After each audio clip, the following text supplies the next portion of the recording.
Homeless woman returned a briefcase to a Mafia boss. The secret inside made him protect her. She owned nothing. He owned half of Amsterdam's underworld. When Vera Kovács found his leather briefcase on the train platform and tracked him down to return it, despite needing the money it contained, a man accustomed to betrayal encountered something he'd never expected: integrity. What was inside that briefcase would force him to confront a truth about his closest business partner, and what he did next would destroy everything he'd built and save the woman he should have destroyed. Vera Kovács had learned, over the past 4 years, that invisibility was a skill that could be mastered. She knew the exact moment the Amsterdam shelters changed shifts: 6:47 a.m., when the night staff left and the day staff arrived. She knew which librarians didn't care if you sat in their archives section for 8 hours without buying anything. She knew which museums allowed homeless people to stand in the climate-controlled galleries as long as they moved every 30 minutes. She knew the names of every archaeologist still working at the University of Amsterdam who might, if approached correctly, offer her consulting work on a cash-only basis. She was 34 years old, and she had become invisible. Not in the way that made people look through her. She was careful enough not to appear threatening, dressed in layers that were clean but worn, her dark hair pulled back in a practical braid. She was invisible in the way that people simply didn't register her presence. A woman sitting in the corner of a museum cafe, making notes about Roman trade routes. A woman cross-referencing historical documents in a library archive. A woman who belonged to the world of knowledge, even though the world of homes no longer belonged to her. Before the murder, Vera had been at the top of her field. She'd published 3 books on ancient Mediterranean archaeology. She'd led excavations across southern Europe. She'd been invited to lecture at universities from Stockholm to Barcelona. Her mother, Esther Kovács, had been an investigative journalist, the kind who followed stories until the stories led her into danger. Vera's mother had been murdered 4 years ago. The official story was an accident, a car crash on a remote road outside Budapest. Wrong place, wrong time, no evidence of foul play. Case closed officially in the way that certain cases close when the wrong people want them to close. Vera had known better. Her mother had been documenting something that had made her stop visiting home, something that had made her voice careful on the phone, something that had made her say, 3 weeks before she died, "Vera, if anything happens to me, don't try to find out why. Just live your life." But Vera had not lived her life. Instead, she'd spent the past 4 years living nobody's life. She'd lost her academic position because she couldn't focus on teaching. She'd lost her apartment because she'd spent all her savings on private investigators who wouldn't investigate and lawyers who wouldn't prosecute. She'd lost her career because you can't excavate the truth about a mother's death while holding down a respectable job. So she'd excavated on her own, through documents, through interviews with people who knew her mother, through late nights in archives, following financial trails and business connections, trying to understand what her mother had been investigating when she died. And now, she was a woman with nothing except the archaeological ability to dig. The Central train platform was crowded at 4:33 p.m. on a Thursday in November. Vera was waiting for a client meeting, a professor from the university who'd contracted her to authenticate some artifacts. She moved through the crowd with the practiced invisibility of the homeless, unremarkable, unnoticed, simply present. That's when she saw it. A leather briefcase, expensive and well-made, sitting on a bench as if someone had set it down and forgotten it. Black leather, brass corners, the kind of accessory that belonged to a world she no longer inhabited. Vera looked around to see if anyone was searching for it. No one claimed ownership. No one seemed to notice it existed. She picked it up and opened it.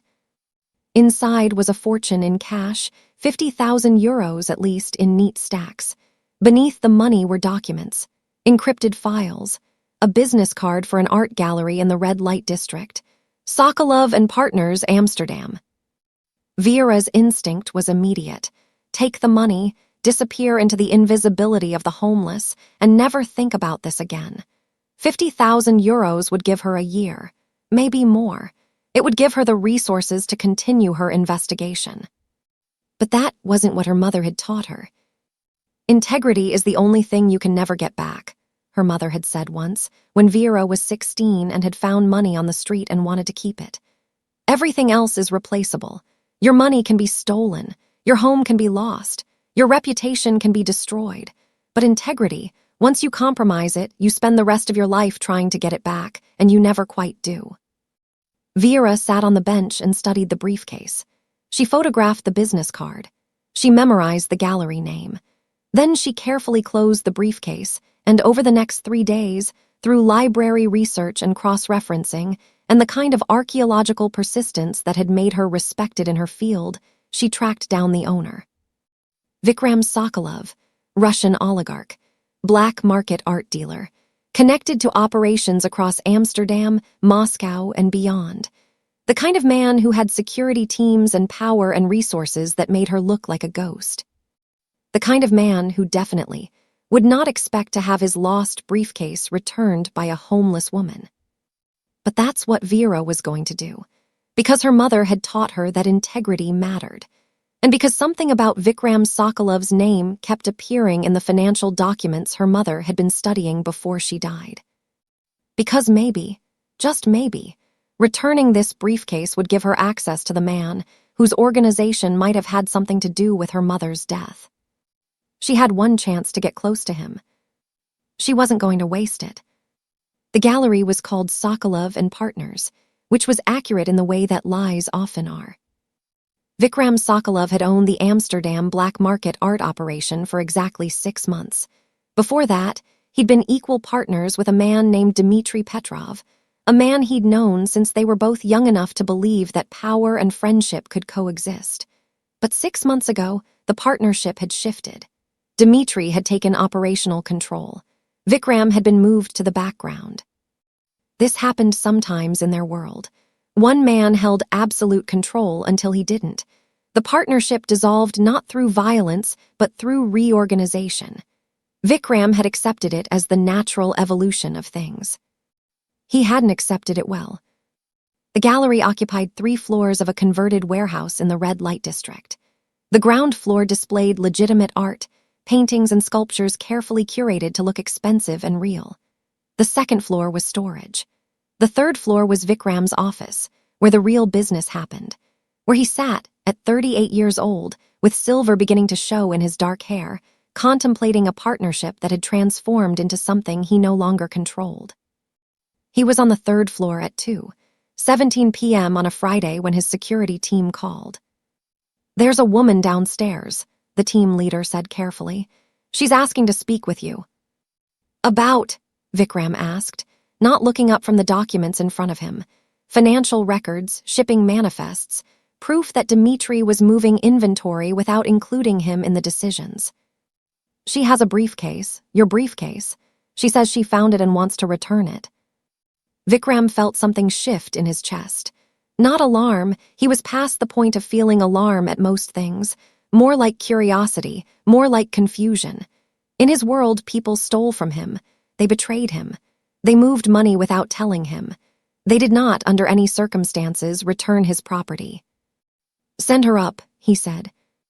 Vera looked out of place in the gallery's 3rd floor office, the way a ghost looks out of place at a funeral. She was present, but she didn't quite belong to the space around her. She was wearing layers of worn clothing, carefully clean, but bearing the unmistakable mark of someone without a fixed address. Her dark hair was braided back. Her shoes were practical and old. She moved with the careful precision of someone who understood that she was entering a space she wasn't meant to occupy. Vikram studied her from behind his desk. "You have my briefcase," he said. Not a question, a statement of fact. "I found it on the train platform," Vera replied. Her voice steady and accented, Dutch, not Russian. She held the briefcase forward. "Central Station, Thursday afternoon. I thought you might want it back." "And you waited 3 days to return it?" Vikram asked. He wasn't being sarcastic. He was genuinely curious about the timeline, about the decision process that would have led someone to track him down rather than simply take what was inside. "I had to research who owned it," Vera said. She didn't sit down. didn't adjust her body to make herself more comfortable in the space. The business card was your only identification. It took time to find you. And when you opened the briefcase, Vikram continued, what did you find? Vera's expression didn't change. Cash, documents, your property. Vikram felt something cold move through him. The briefcase contained 50,000 euros in cash. It also contained encrypted files that documented the shift in his partnership with Dmitry. Files that proved Dmitry was making decisions without him. Files that proved the partnership was dead. And you're returning it because, Vikram asked. Because it's yours, Vera said simply, and because keeping it wouldn't be right. Vikram stood and walked toward her. He was tall enough that standing made him imposing without trying. He studied her face, looking for calculation, looking for agenda, looking for the kind of deception that was normal in his world. He found none of it. Do you know who I am? He asked. I know the gallery name, Vera replied. I don't know anything else about you. And if I told you that people who work with me end up disappeared? Vikram asked. That integrity is a liability in my world. Then I'd say returning your property anyway is the right choice, Vera answered.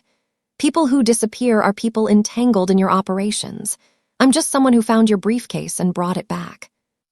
Vikram felt something he hadn't expected to feel in months, recognition, not of her, of something in her that he'd lost. Why? He asked, the word coming out quieter than he intended. Vera set the briefcase on his desk. Because someone taught me that integrity is the only thing you can never get back, she said, and I promised to honor that. She turned to leave. Wait, Vikram said, what's your name? She paused at the door. Vera, she said. Vera, he repeated, the name unfamiliar on his tongue. I need to know more about you. Why? She asked, turning back. Because you're the first person in my entire life who's ever returned anything, he said. And it was true. It was absolutely true. And it terrified him more than any threat ever had. Vikram didn't sleep that night. Instead, he made phone calls. The kind of calls that revealed everything about a person within hours. He had associates across Amsterdam, security consultants, private investigators, people who existed in the spaces between legal and criminal. By 3 a.m., he had a profile. Vera Kovács, 34 years old, Dutch-Hungarian, Ph.D. in Mediterranean archaeology from the University of Amsterdam, published 3 books, led excavations across Europe. Then, 4 years ago, she disappeared from academic life. No publications, no lectures, no institutional affiliation. Her apartment lease had been terminated. Her bank accounts showed withdrawals but no deposits. She was homeless. The realization hit Vikram harder than any threat ever had. A homeless woman had found his briefcase, containing 50,000 euros, and returned it, not because she wanted something, not because she was scared of him, but because of some principle her mother had taught her. He found himself staring at the documents his team had compiled. Her mother, Esther Kovács, had been an investigative journalist, deceased 4 years ago, official cause, car accident. Vera's withdrawal from academic life coincided exactly with her mother's death. Vikram sat in his office as dawn broke over Amsterdam, holding a file about a woman he'd interrogated for 5 minutes and somehow already understood better than he understood himself. He called her on Saturday morning. How did you get this number? Vera asked when she answered, not afraid, just curious. I have resources, Vikram replied. I investigated you, I'm sorry. There was a pause on the line. Then, why? Because you returned my briefcase and I couldn't understand the motivation, Vikram said. I looked for hidden agendas. I looked for leverage. I looked for the angle. And I found nothing. I found a homeless woman with a Ph.D. in archaeology and a dead mother. He could hear her breathing on the other end. Your mother was an investigative journalist, Vikram continued. And 4 years ago, she died, and you left your career and disappeared into homelessness. So either you're the most elaborate operative I've ever encountered, or you're a woman looking for something. What makes you think I'm looking for something? Vera asked quietly. Because you took 3 days to return my briefcase, Vikram said. Because you researched who owned it instead of just taking the money. Because integrity doesn't make you homeless, it makes you employed. But you're homeless anyway, which means you chose this, which means something matters to you more than comfort. He waited for her to respond. She didn't. I want to apologize, Vikram said, for investigating you, for assuming you had motives, for not simply accepting that you were good. People in your world don't accept that people are good, Vera replied. People in your world expect betrayal. Yes, Vikram said, and it was the most honest thing he'd said to anyone in years. And I've become that kind of person, until you walked into my office and handed me my briefcase like it was a matter of principle. There was another silence. Will you meet me? Vikram asked, not as an interrogation, just to talk. Vera didn't answer immediately. When she finally did, her voice was careful. Why? Because you're the only person who's ever returned anything to me, Vikram said, and I need to understand why integrity mattered enough to make you homeless. He could hear the weight of the question, traveling through the phone line. My mother told me once, Vera said slowly, that integrity is the only thing you can never get back. Everything else is replaceable. Money can be stolen, homes can be lost, reputations can be destroyed. But integrity, once you compromise it, you spend the rest of your life trying to recover it, and you never quite do. Vikram felt something crack inside his chest. He thought of the partnership with Dmitri. He thought of the decisions he'd made for power. He thought of the man he'd become, the man who couldn't imagine someone returning his briefcase without expecting something in return. When? Vera asked. Today, Vikram said. This afternoon. There's a cafe in the Jordan district, peaceful, public, neutral ground. Okay, Vera said. After she hung up, Vikram sat in the silence of his office, holding a phone that still contained the warmth of her voice. He thought about integrity. He thought about what it cost. He thought about the fact that a homeless woman possessed something he'd spent 38 years trying to accumulate and had lost completely. He realized, without any doubt, that his life was about to change. And for the first time in months, he didn't resist the idea. The Jordan Cafe meeting lasted 40 minutes. Vera had been careful. She'd brought nothing except the clothes she was wearing. She'd said enough to satisfy his curiosity without revealing anything about her investigation into her mother's death. They'd talked about archaeology, about the difficulty of losing a parent, about the gap between the person you were and the person circumstance forces you to become. When she left, Vikram hadn't asked for her contact information. He hadn't demanded anything. He'd simply thanked her for meeting him and told her she was welcome at the gallery anytime. But starting the next day, he'd started watching her. Not in the crude way that would have been obvious. He had associates follow her, people who moved through the city without drawing attention. He had them document her schedule, where she slept, the St. Joseph's shelter, 3 nights a week, where she worked under-the-table archaeological consulting for university professors, where she spent her days, the library archives, museum galleries, the university itself. Vikram found himself obsessed with the architecture of her invisibility. She moved through Amsterdam like a ghost with a purpose. She existed in spaces designed for knowledge, libraries, universities, museums, where homeless people could sit for hours without anyone questioning their presence. She'd learned to be unremarkable in a way that suggested years of practice. She'd learned to disappear. By the 4th day of watching, Vikram realized he knew her schedule better than she probably knew it herself.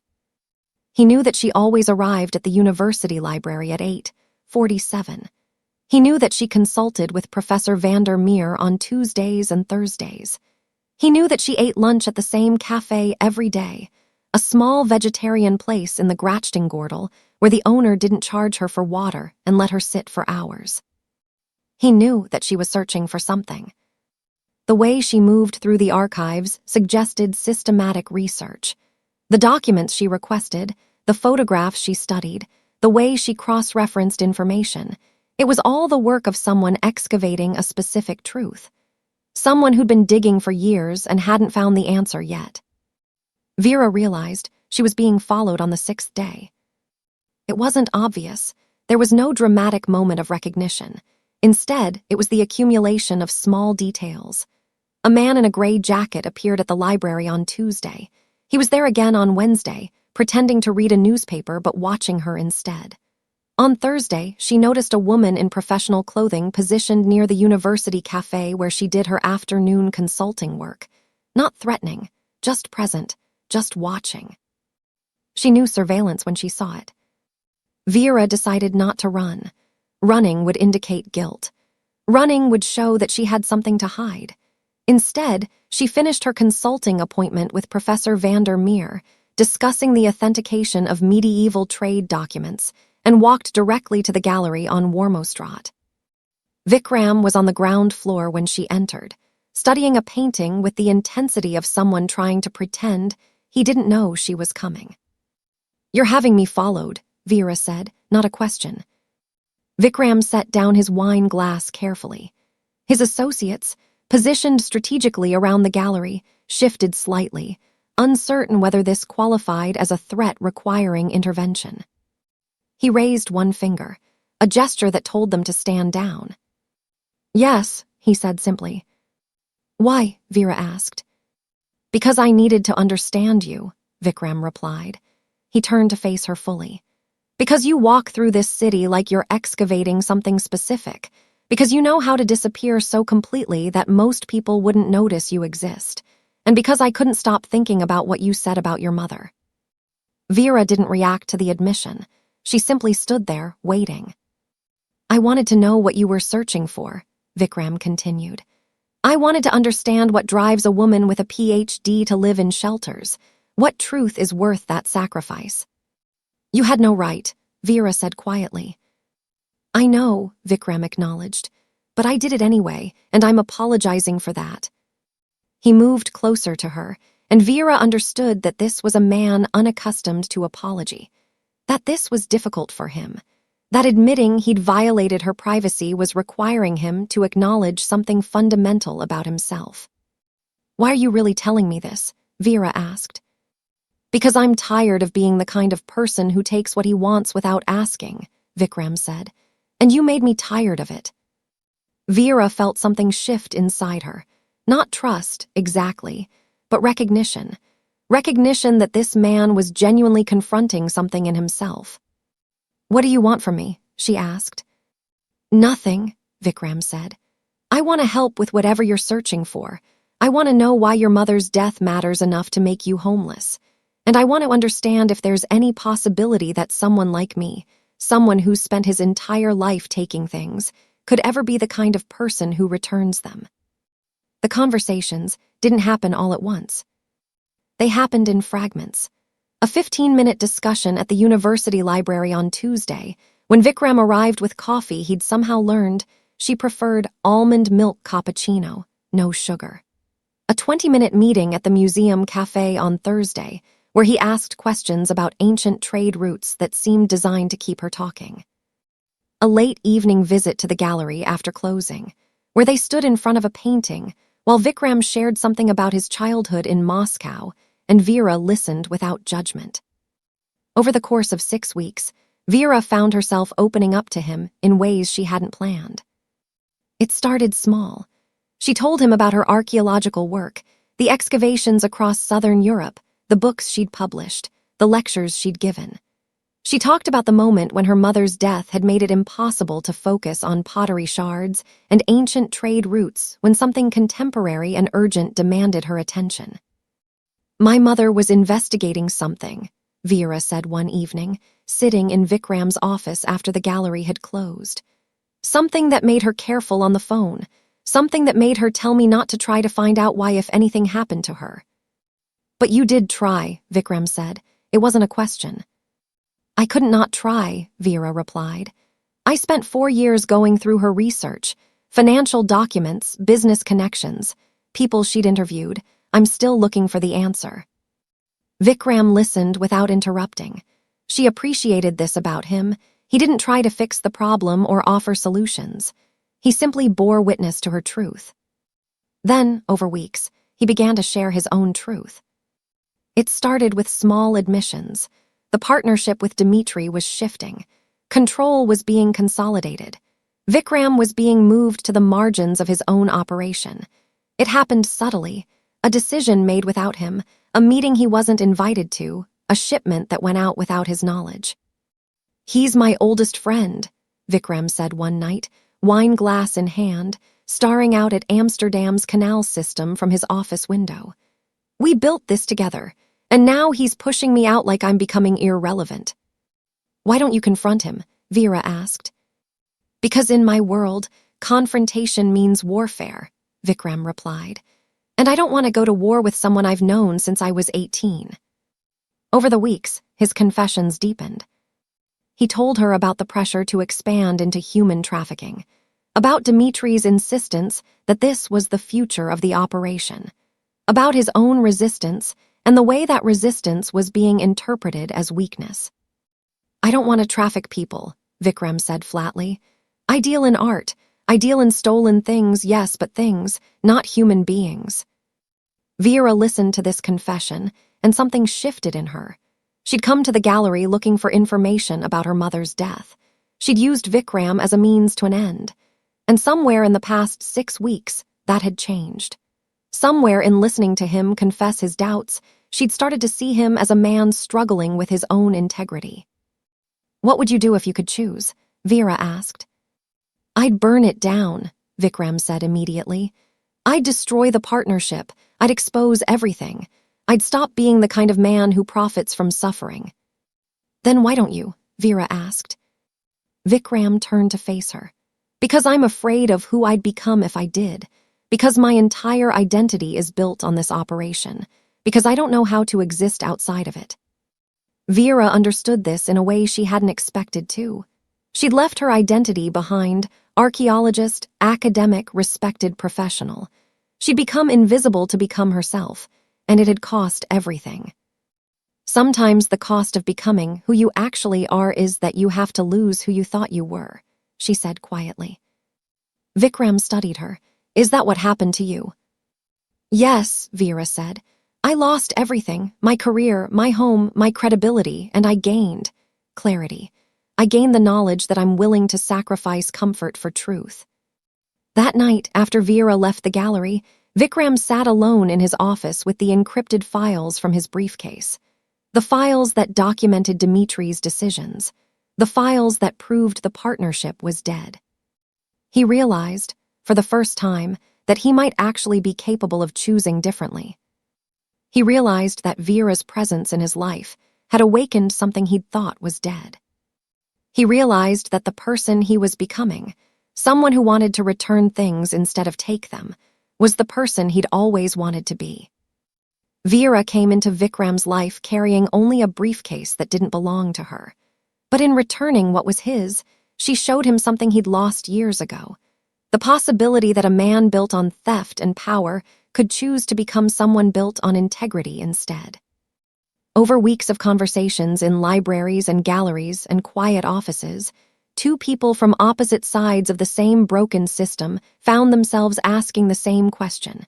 What if we could become different? What if the cost of truth is worth paying? Vikram had spent his entire life taking.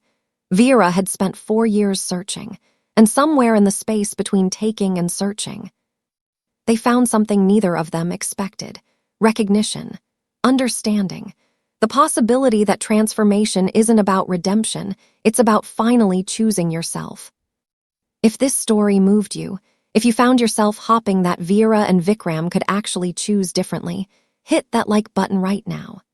Subscribe because we tell stories about the moments when ordinary people decide to become extraordinary, when they choose truth over comfort, integrity over power, and each other over everything they've built. Tell us in the comments, what moment made you realize Vikram could actually change? What do you think will happen when Vera discovers the truth about her mother? And if you need to know what happens next, comment part 2 and let us know. We'll be back with another story next week. Don't miss it.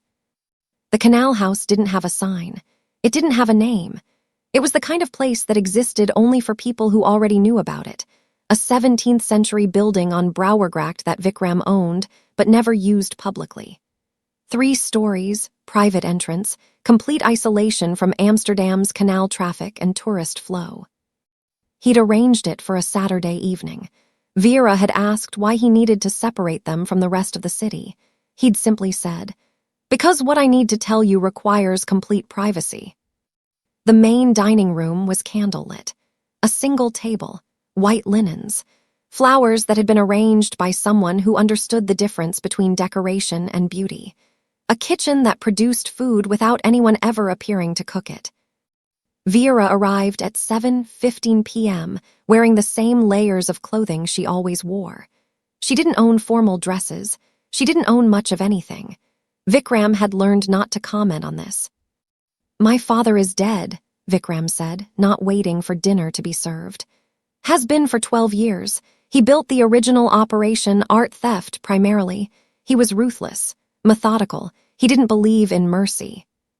Vera set down her water glass carefully. This was intelligence. This was the kind of information that federal prosecutors would want. But something about the way he said it, the exhaustion in his voice, the way his hands were trembling slightly, made it impossible to process as data. "When he died, Dmitri and I inherited everything equally," Vikram continued.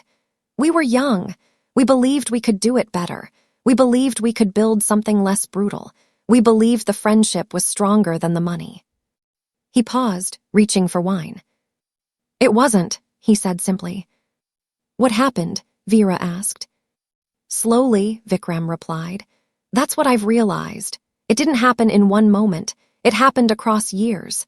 Dmitri began making decisions without consulting me. Small things at first, then larger things. Then, 3 months ago, he told me he was expanding into human trafficking." Vera felt the moment shift. This wasn't confession anymore. This was a man calculating his own survival. "I said no," Vikram continued. "I said I wouldn't participate. I said I'd leave the operation before I'd profit from that." "And," Vera prompted. "And he said that was my choice to make," Vikram said. "But the operation was going forward regardless, with or without me." He set down his fork and looked at her directly. "He's moving money out of shared accounts," Vikram said. "He's cutting me out. He's consolidating absolute power. And he's done it in a way that's perfectly legal, at least as legal as anything we do can be. I can't fight him without destroying the entire operation." "Do you want to destroy it?" Vera asked. "Yes," Vikram said without hesitation. "I want to burn it all down." He reached across the table and took her hand, not in a romantic gesture, in a gesture of desperation, of someone who needed to be held by another human while the entire structure of his life was collapsing. "I want to stop being the kind of man who profits from suffering," he said. "I want to stop pretending that buying stolen art is somehow more noble than trafficking people. I want to stop lying to myself about what I am." Vera looked at his face, exhausted, vulnerable, genuinely broken, and understood that this was the moment where she had to make a choice. She could report this conversation to whoever she was actually working for. She could use his vulnerability as leverage. She could accelerate the case that had consumed her for 4 years. Or she could tell him the truth. "I need to tell you something," Vera said finally. Vikram waited. "I wasn't coming to your gallery randomly," she said. "I wasn't finding your briefcase by accident. I've been investigating your operation for 4 years." His expression didn't change. She continued. "My mother was documenting your operation, the trafficking networks, the stolen art pipelines, everything. She died because she knew too much." She paused, watching his face. "And I spent every day since trying to understand why, trying to understand who ordered her death. And I thought," Vera stopped, "I thought it was you." Vikram released her hand slowly. "But it wasn't," he said. "It was a statement, not a question." "No," Vera confirmed. "It's Dmitri, isn't it?" The silence between them was absolute. "I don't know," Vikram said finally, "but I'm going to find out." The house didn't advertise itself. It sat on Prinsengracht, one of Amsterdam's most beautiful canals, but the windows were covered and the door was unmarked.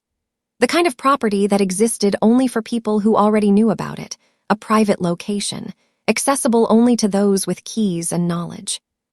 Vikram had arranged it for a Saturday evening. Vera had hesitated when he'd asked, understanding what a private space meant. Understanding that crossing from public meetings to private dinners represented a line she might not be able to uncross. But she'd said yes anyway. The canal house was candlelit. A single table, white linens, a kitchen that produced food without anyone ever appearing to cook it.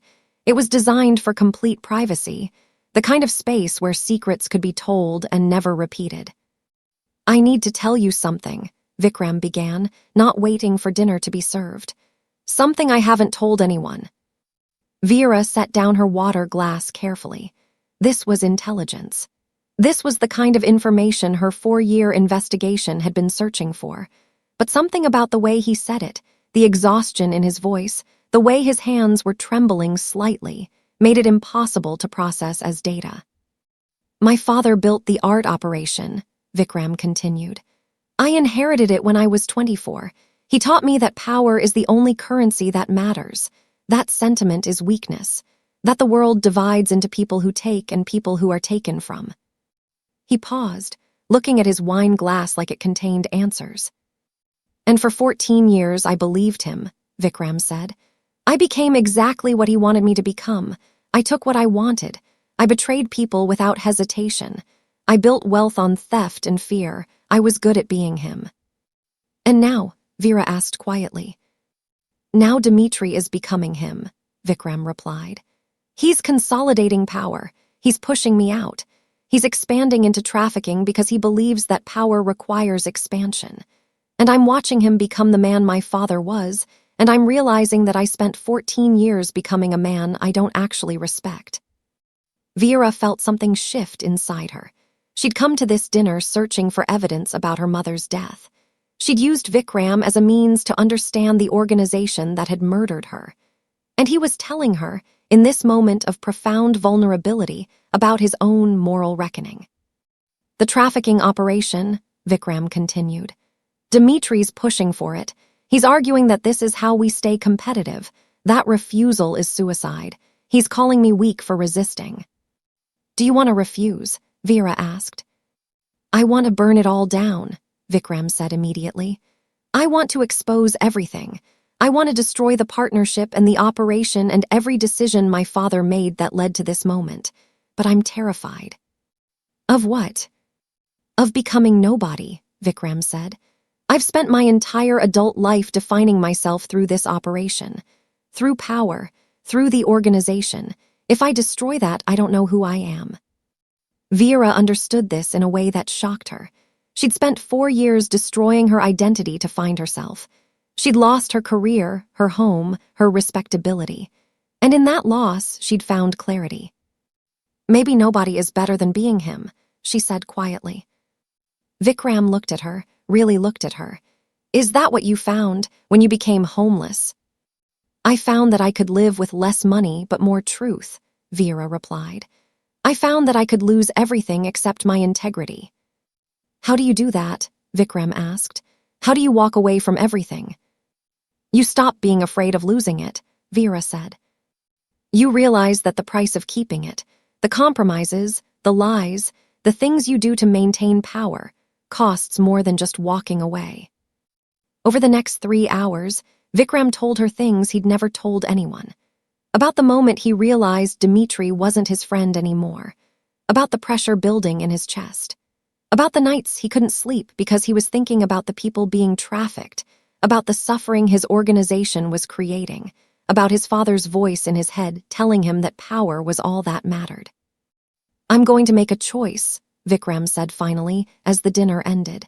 "I don't know what choice yet, but I'm tired of being my father, and I'm tired of letting Dmitri become him." Vera felt her hand move across the table. She took his hand, not romantically, but as an acknowledgement of his courage. "What choice would you make if you weren't afraid?" she asked. "I'd cooperate with federal authorities," Vikram said immediately. "I'd expose everything. I'd burn down the entire operation. I'd become the kind of man who returns things instead of taking them." The words hung between them in the candlelight. Then maybe that's the choice you need to make, Vera said. What she didn't know, what she couldn't have known, was that Dmitri had already made his choice. And that choice was going to destroy everything. The parking garage beneath the gallery was empty except for 3 cars. Vikram's Mercedes, Vera's bicycle, locked to a pillar, and a black Range Rover that had arrived exactly as Vera was preparing to leave for the evening. Dmitri Petrov stepped out of the Range Rover like a man who'd never once doubted his right to occupy any space he chose to enter. He was 56 years old, with the kind of face that suggested decades of making decisions that cost other people their lives. His suit was expensive. His watch was more expensive than anything Vera had ever owned. He moved with the absolute certainty of someone accustomed to power and its absolute compliance. Vera Kovács, he said, and the fact that he knew her name sent ice through her chest. She didn't run. Running would indicate fear, and fear was leverage. Yes, she said, keeping her voice level. You've been very clever, Dmitri continued, approaching her slowly. Working your way into Vikram's world, returning his briefcase like you're some kind of honest person, spending weeks building trust with a man who's finally starting to question our partnership. Vera's hand went to her phone. Protocol, record everything. But Dmitri raised a hand, not threatening, just a gesture. I'm not here to hurt you, he said. I'm here to tell you something your federal handlers probably didn't think was important enough to mention. Vera froze. Your mother, Dmitri continued, and the casual way he said it, like her mother was merely a data point in a business negotiation, made Vera's vision narrow. Esther Kovács, investigative journalist, very dedicated, very persistent. She was documenting my operations for 3 years before she died. The garage tilted. She was asking questions about trafficking routes, Dmitri said. About my financial operations, about the people I work with. She was a liability, so I made the decision to remove that liability. You killed her, Vera whispered. I had her killed, Dmitri corrected, as if the distinction mattered. There's a difference. I didn't do it myself. I made a decision and delegated the execution. Car accident on a remote road outside Budapest. Ruled accidental. Clean. No investigation required. Vera felt the world contract and expand simultaneously. 4 years. 4 years she'd been searching. 4 years she'd been homeless, digging through archives, following financial trails. And all along, the answer had been sitting in front of her in the form of a man who felt no remorse for murdering her mother. Vikram doesn't know, Dmitri said, and there was something almost sympathetic in his voice. He doesn't know that your mother died on my order. He doesn't know that the woman he's been confessing his doubts to is the sister of a federal agent who was trying to destroy us. My mother wasn't federal, Vera said. No, Dmitri agreed. But she was part of a network.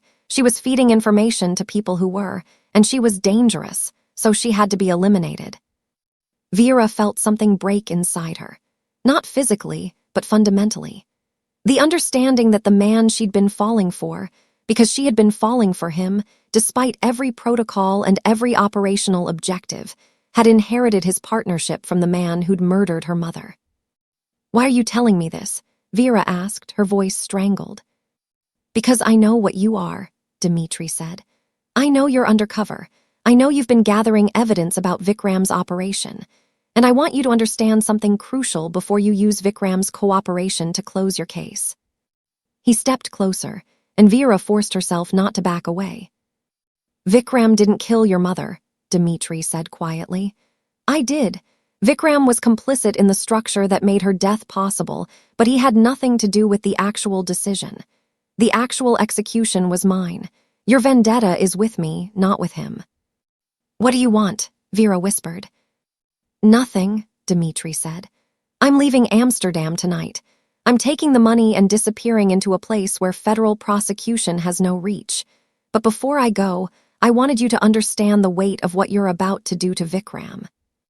He turned to walk back to his Range Rover, paused at the door. My former partner is falling for you, Dmitri said without turning around. He's starting to question everything.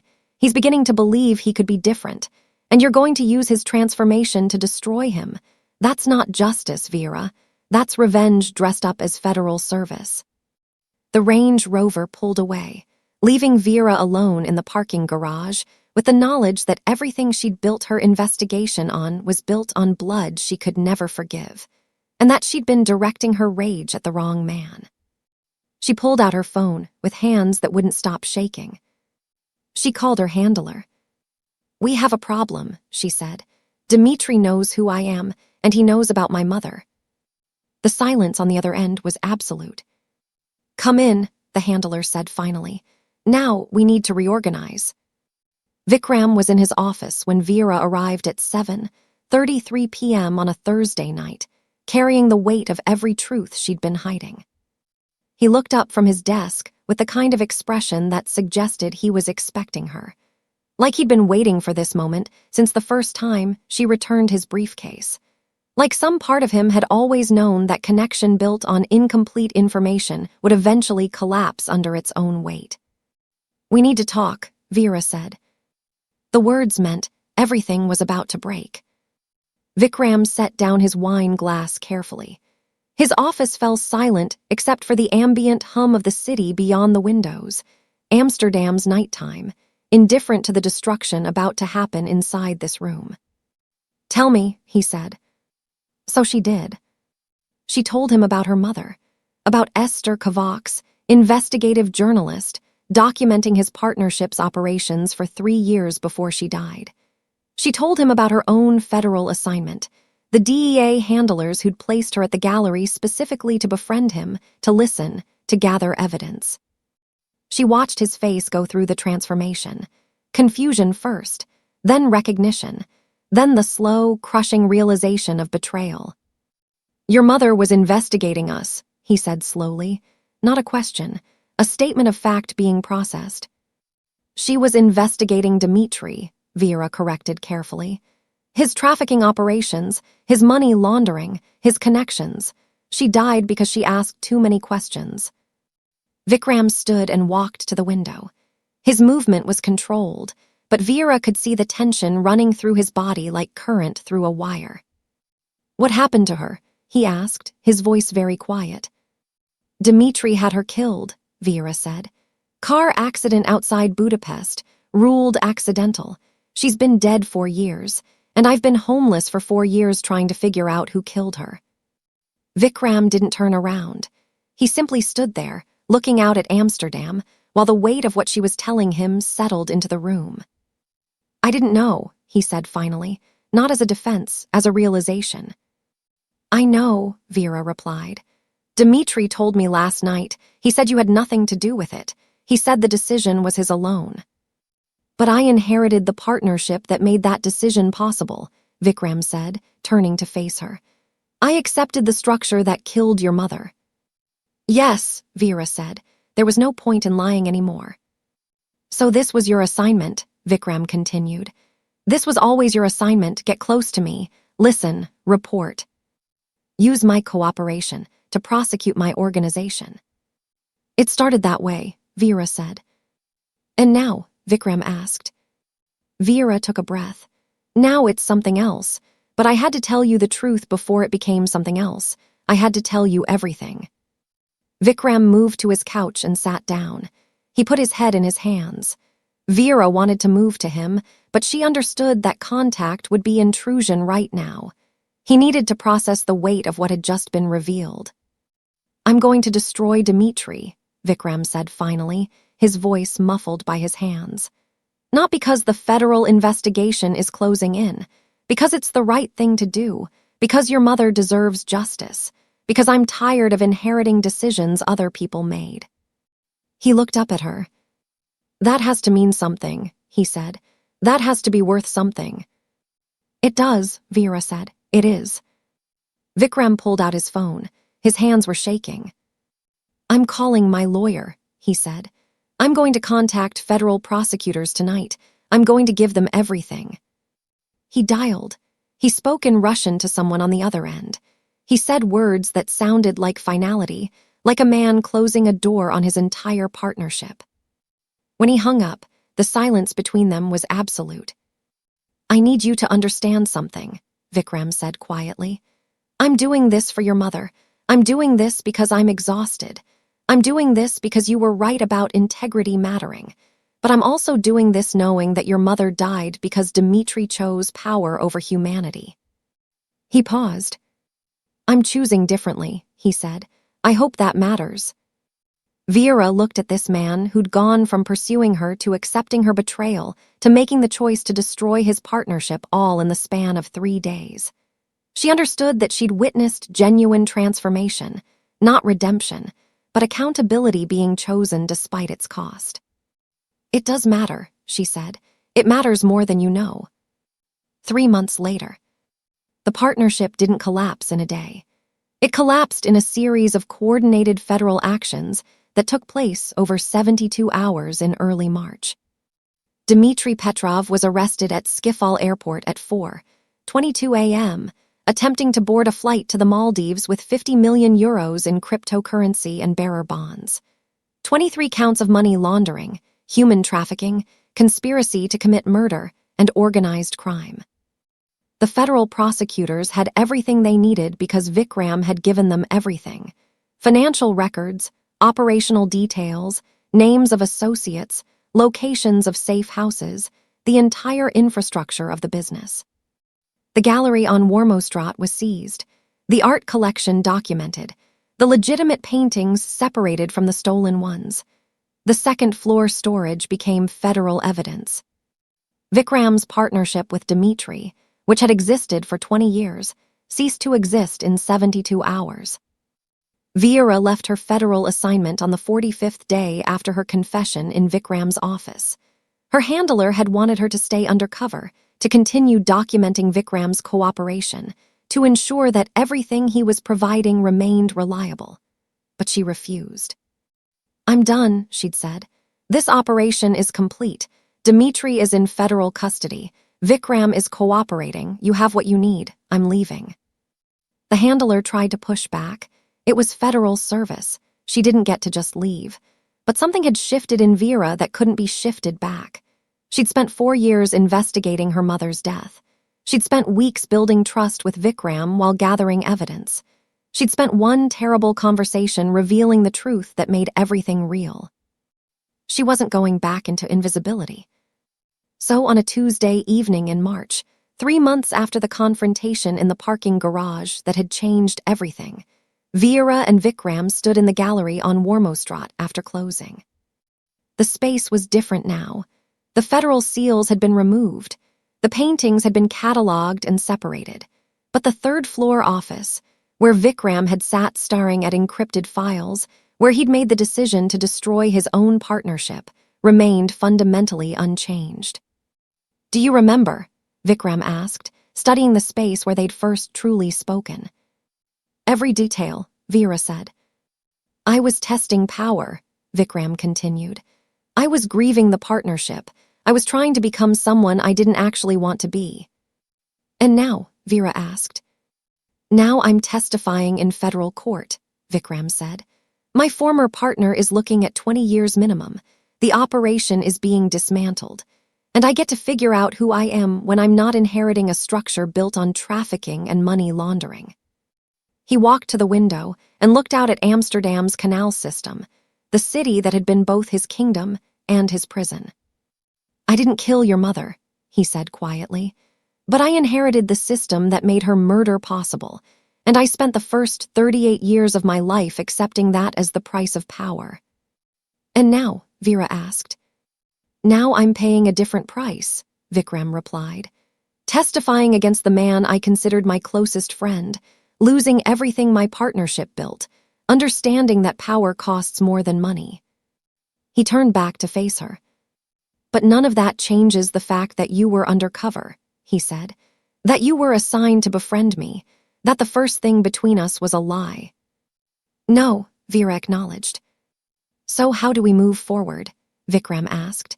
"How do we build something real when we started from deception?"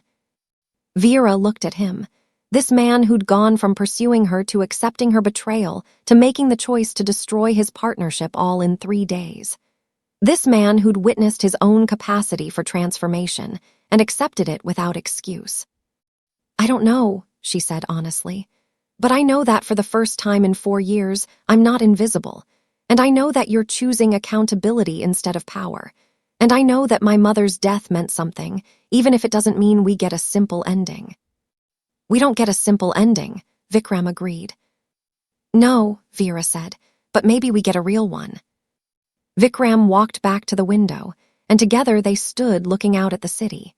Two people from opposite sides of the same broken system, finally standing still long enough to see each other completely. "I don't regret it," Vikram said. "Any of it, not the moment you returned my briefcase, not the weeks of conversations, not the truth, not the choice to testify. I don't regret any of it." Vera took his hand. "Neither do I," she said. Outside, Amsterdam continued. The canals flowed. The city moved forward.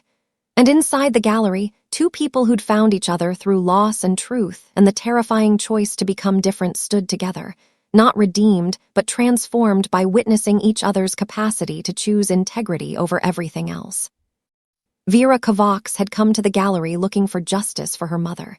She found it in the moment when the man who'd inherited his partner's crimes chose to destroy that inheritance. She found it not in revenge, but in accountability. She found it not in the past, but in the uncertain future.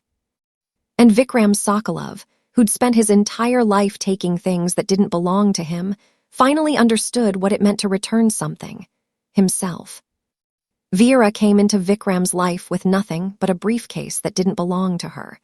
But in returning what was his, she showed him something he'd lost years ago: the possibility that a man built on theft could choose to become someone built on integrity instead. She was investigating her mother's death. He was inheriting a partnership built on murder. They came from opposite sides of the same broken system. But somewhere in libraries and galleries and quiet offices, they found something neither expected: recognition, understanding. The possibility that transformation isn't about redemption, it's about finally choosing yourself. Like this video if you believe that integrity matters more than power. Subscribe because we tell stories about the moments when people decide to become different, when they choose accountability over inheritance, truth over comfort, and each other over everything they've built. Tell us in the comments, what moment made you realize Vikram could actually change? Did Vera make the right choice trusting him? And if you need more of this world, comment part 2 and let us know. We'll be back with another story next week. Don't miss it.